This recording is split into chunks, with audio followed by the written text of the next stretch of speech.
Hi, my name is Sharding. I'm going to show you how to implement sharding in a Mongodb cluster today. So let's start. So sharding is a method of storing distributed data across multiple machines. As we know that large data sets or handling large data sets or high throughput applications can be very challenging at times, so we need to scale according to our load. So MongoDB has a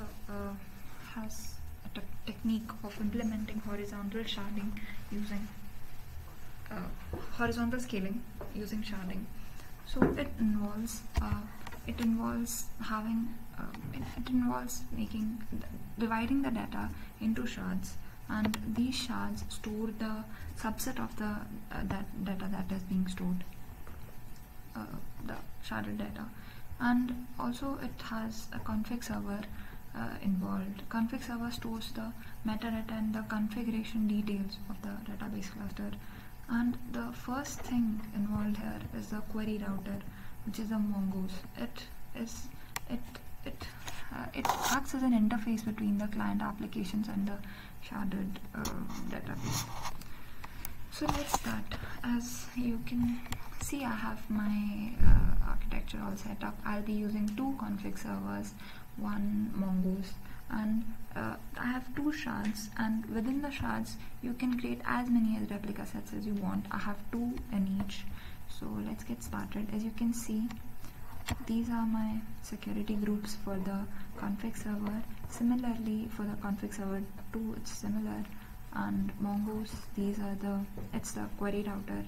These are my security groups which I have allowed.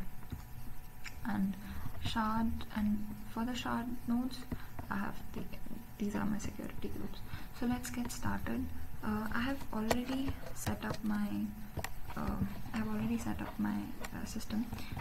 So as you can see, this is my Mongoose node and the query router, and these are my 2 config servers. These are my 2 shards having 2 replicas each. So let's get started. So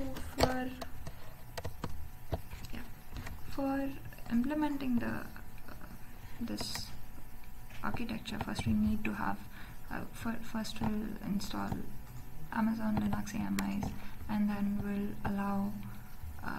download MongoDB packages in that, and then we'll get started with the config server, where we'll edit the configuration server file. We'll give it a DB path, and we'll run at port 27019. We'll give a bind IP of this so that it allows all IPv4 traffic, and then the replica set name can be given as desired by anyone, and the cluster rule is a config server. And then we'll start the Mongo daemon process in the background. The Mongo runs on port 27017 in a config server, and we'll initiate the cluster using these commands. I've given these names to my 2 config servers, and then we can check the status of our config servers. Let's check. Since these 2 are my config servers, let's check rs.status. Yeah, as you can see, it shows 2 ID1 and ID0, these 2 being the 2 nodes involved in the cluster, the 2 config servers. Yeah, so let's move ahead with the next step is to get the shards installed up. So we'll go to the shard, we'll get 4 we'll take 4 instance nodes, and then we'll edit the configuration file as desired here. We'll give we'll change the port to 27018. We'll name it. Make sure that you give each shard if you have 2 replica sets in one shard, you need to give the same replica set name to each.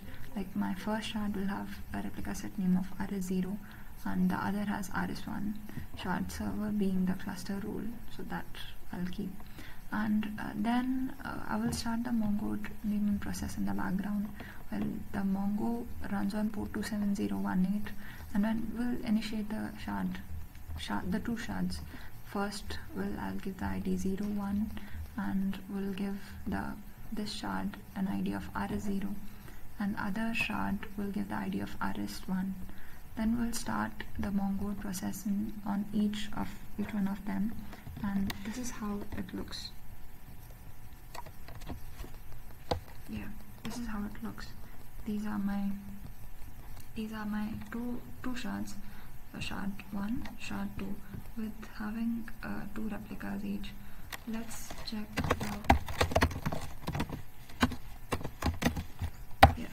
now, as you can see, it has 2 nodes in it, ID 0 and ID 1, which is shard 2, and node 0 is ID 0 is the shard 1.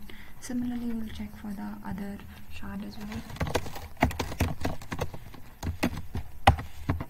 Yeah, see the IDs, ID 1, which is the shard 4, and ID 0, which is the shard 3, both in a healthy condition running. So we'll try inserting data. As I told earlier, that Mongoose acts as a query router, so whatever client has to read or write is via the Mongoose. And let's try adding data to it. We'll use admin. I have run so to check for the so as you can see, we have to go to the Mongoose and then run, and we'll have to go to the admin database, and then we can add shards to the we're using these 2 commands. You can add shards. So here you can see shard rs0 has 2 shards. I've given 2 names to it, a shard 0, the 2 replicas, shard 0 and shard 1, and similarly the second shard has shard 3 and shard 4. Now as I've already executed it, let's check for the shard list. To check the shards, you have to use this command. Let's use this and check the current condition of my shards. Yeah, as you can see, there are shards, 2 shards. First has ID of rs0 and the second has an ID of rs1. They both are in a healthy condition, up and running. Now let's try to insert data. Yeah, so let's create a database called module. Okay, now we have to enable sharding in this in this database, so that can only be done via the admin database. So we'll have to go to admin, and then we'll have to enable sharding in our database created before. Yeah, so our database name is module. Yeah, as you can see, so the sharding has been enabled in the database. Now we can so the key to dividing dividing data set into subsets is using a shard key. So shard key should be its shard key can be of 2 types. It can be either hashed or range. So it needs to be in all the fields, and it needs to be unique, and it needs to be associated with each element, so that we can. So if you use hash sharding, then it involves the shard key fields value. We compute a value, and then each chunk is stored accordingly. And then there is range sharding. Within a range you store in one shard, and then another range is stored in another shard. I'll be using hash sharding today, and I'll be inserting this BIOS database into the cluster. So let's do that.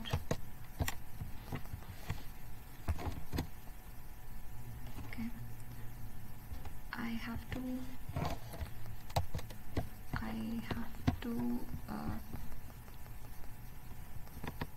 yeah.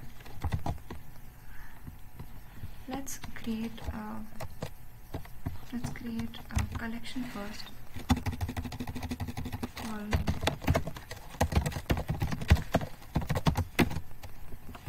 called BIOS.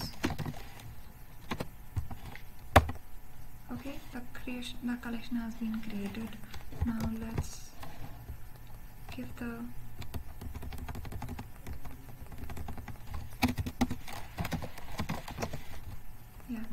so okay, so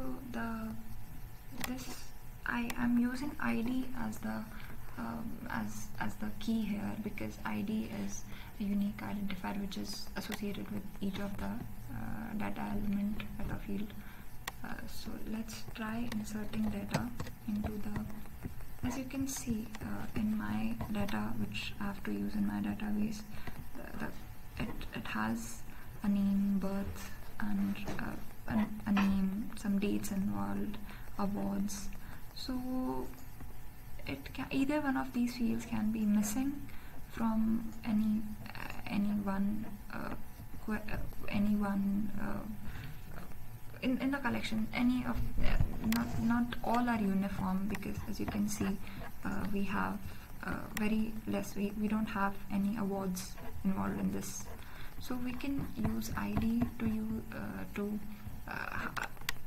hash shard the data. So let's try inserting first.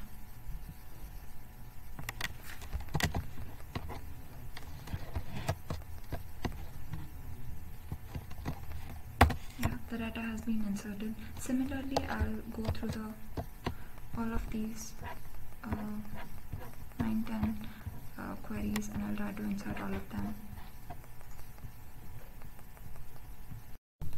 Now, as you can see, I've inserted all the data into my database. Do change the database name from admin to the module, which is in my case, from admin to your database name, and then let's try and find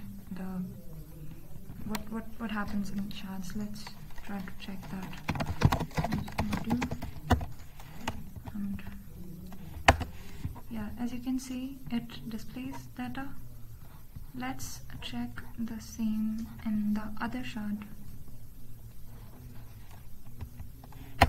Yeah, see, now let's try and compare these two. Since we had given a shard key, which was the ID, let's try and compare these two.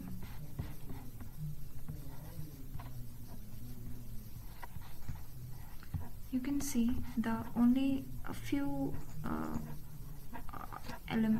objects are stored in the data shard first, and the rest have been, according to the key, the rest have been stored into the other side of the to the other shard. So that's the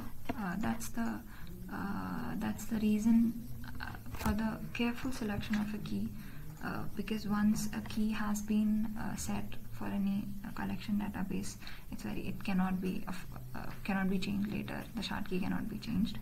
So as you can see, the object IDs for the two shards are, yeah, as you can see, the object ID here and the object ID here, it's different. So it got hashed according to the key that was provided.